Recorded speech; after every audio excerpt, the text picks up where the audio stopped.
Alright, आ गई हूँ मैं वापस नेक्स्ट पार्ट के साथ। तो सूरंग जब उसे कहता है कि मुझे लगा था आप जन्नत से भेजा हुआ मेरे लिए एक तोहफा हो, लेकिन अब मुझे ऐसा नहीं लगता है। अब लगता है कि आप मेरे लिए एक पनिशमेंट हो।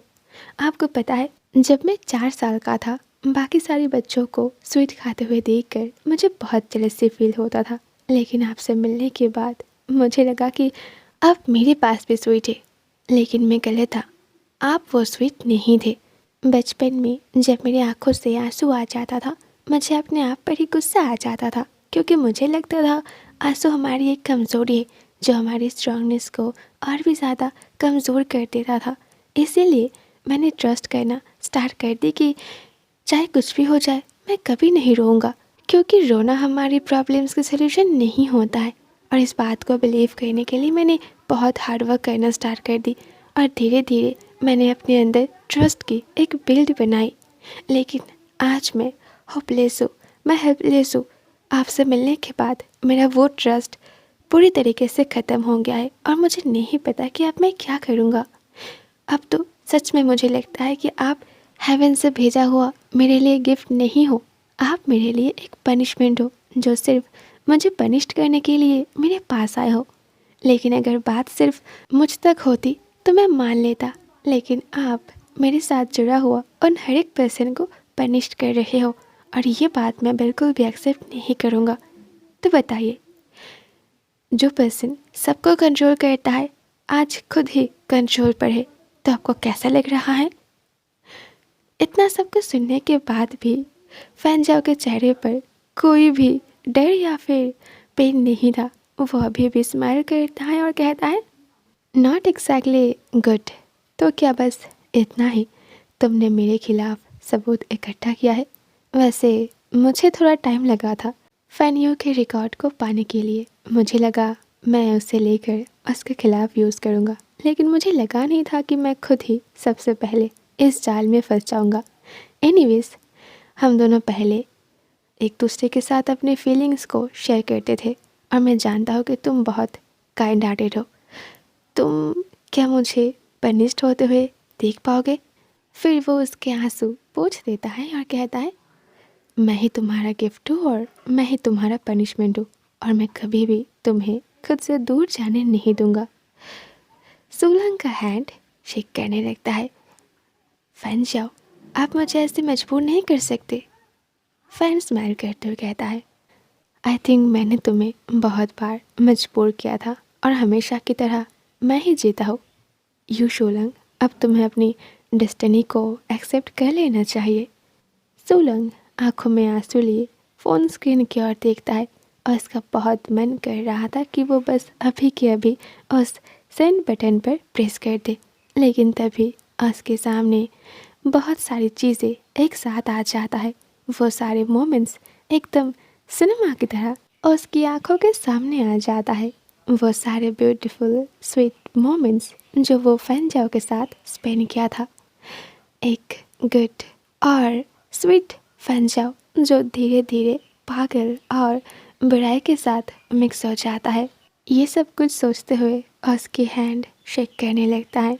तभी उसे फैनजाओ की वॉइस सुनाई देता है, मैंने आज तक तुम्हारे साथ जो कुछ भी किया था, मुझे उस गलती का एहसास है, और इसीलिए मैं पश्चाताप करना चाहता हूँ, और अब से तुम फ्री हो।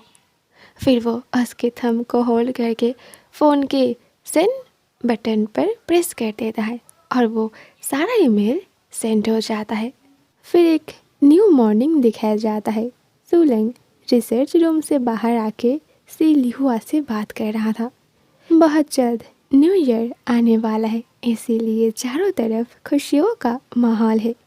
सी लिहुआ उसे पूछता है, क्या तुम सच में फैनजाओ के बारे में कुछ नहीं जानना चाहते? सूलंग पीछे टर्न होकर उसे कहता है कि नहीं, वो फैनजाओ के बारे में कुछ भी जानना नहीं चाहता।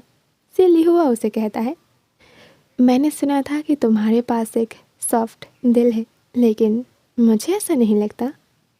सूलंग कहता है, तो ठीक है, आप मान लो कि मैं वो कभी था ही नहीं। सिली हुआ पूछता है, क्या तुमने न्यूज़ देखा? सुलंग कहता है कि नहीं, वो बहुत बिजी था और वो आज भी बिजी है। फिर वो अंदर जाकर अपने आई कार्ड को यूज़ करके एक रूम के अंदर चला जाता है। उस दिन जब फैनजाओ ने उसके थंब को होल्ड करके फ़ोन के स्क्रीन बटन पर प्रेस कर दिया, उसके बाद से सब कुछ बदल गया। सिर्फ फैन फैमिली नहीं, उनके साथ जुड़ा हुआ और भी बहुत सारे बिजनेसमैन को पुलिस पकड़ कर लेकर गया। सोलंग जब अंदर आता है वो नोटिस करता है टेबल के ऊपर एक बाउल नूडल्स रखा हुआ है, लेकिन वो देखने में काफ़ी अजीब लग रहा था क्योंकि वो 2 दिन का बासी खाना था। तो वो उसे पैक कर लेता है उस डस्टबिन पर फेंकने के लिए। वापस आकर वो अपने लिए एक कप चाय बना लेता है। इन दिनों उसने अपनी लाइफ को एक न्यू तरीके से स्टार्ट किया है। वो किसी से भी बात नहीं करता है, किसी से नहीं मिलता है। अपनी फ़ोन पर जो भी बेकार सी ऐप था उन सबको अनइंस्टॉल कर देता है और हमेशा सिर्फ स्टडी में ही बिज़ी रहता है। तो एक दिन जब वो बाहर बैठा हुआ था और उसका फ़ोन रिंग होता है। बार बार जब फ़ोन रिंग होता है तो वो उसे रिसीव करता है। कॉल पर एक लेडी थी। क्या आप यू सुलंग हो? सुलंग उसे पूछता है कि हाँ, पर वो कौन है? तो वो लेडी अपना इंट्रोड्यूस देती है और उसे हॉस्पिटल पर मिलने के लिए बुलाती है। वो लेडी यूपिंग थी जिसके बेबी को सुलंग और फैनजाओ ने बचाया था। तो दूसरे सीन पर वो उस हॉस्पिटल पर पहुंच जाता है और उनके पास जाकर बैठ जाता है। यूपिंग की हालत बहुत ख़राब थी। वो सुलंग से कहती है कि उनके पास अब ज़्यादा टाइम नहीं है, इसीलिए वो चाहती है कि उनके बेबी को वो थोड़ा ध्यान रखे। वो जानती है कि उसके बाद उसकी बेबी की जगह एक ऑर्फनेज पर ही होगी, लेकिन फिर भी वो चाहती है कि जब भी सुलंग को टाइम मिले वो उसकी बेबी से मिलने जाए और उसका थोड़ा ध्यान रखे। सुलंग उन्हें शांत करता है और कहता है कि आप इतना लाउडली बात ना करें, हम आराम से भी बात कर सकते हैं। वो सुलंग के हैंड को पकड़ लेती है और कहती है कि मैं जानती हूँ इस दुनिया में अगर कोई मेरी बेबी का साथ देगा तो वो सिर्फ आप और मिस्टर फैनजाओ है, क्योंकि आप दोनों ने ही मेरी बेबी को बचाया था। मैं जानती हूँ कि इस दुनिया में बहुत सारे लोग हैं, पर वो किसी के ऊपर भी ट्रस्ट नहीं कर सकती, क्योंकि वो जानती है अगर उनके बाद उसके बेबी का कोई मॉम डैड बन सकता है तो वो सिर्फ सुलंग और फैनजाओ ही होगा। सुलंग उन्हें समझाता है कि आप ज़्यादा परेशान मत होइए, इस सिटी पर बेस्ट ऑर्फन से और आपकी बीवी को भी अच्छे से टेक केयर किया जाएगा। लेकिन यूपिंग तो कहती है कि नहीं, चाहे जितना भी ऑर्फनेज क्यों न रहे, आपको मेरी बेबी का ध्यान रखना ही पड़ेगा। मैं जानती हूँ कि शायद आपको बहुत प्रॉब्लम होने वाला है, बट ये मेरी रिक्वेस्ट है। मिस्टर फैनजाओ के साथ मैंने कांटेक्ट करने की कोशिश की पर उनसे कांटेक्ट नहीं हो पाया, इसीलिए मैंने आपको यहाँ बुलाया। आई होप कि आप मेरी आखिरी विश को पूरी करेंगे। अनजाने में ही सुलंग के होठों पर फैनजाओ का नाम आ जाता है। तभी रूम के सामने तियन तियन और उसे पकड़ते हुए एक लेडी भागते हुए वहाँ पर आ जाती है। यूपिंग बहुत प्यार से अपने बेटे को अपने पास बुलाती है, तो तियन तियन भी भागकर अपनी मॉम को जाकर हक कर लेता है। तभी वो लेडी कहती है कि कल न्यू ईयर है तो वो लोग घूमने जाएगा, तो क्या उसे अपने बेटे के लिए कोई न्यू पर्सन मिला जो उसका टेक केयर कर सकता है।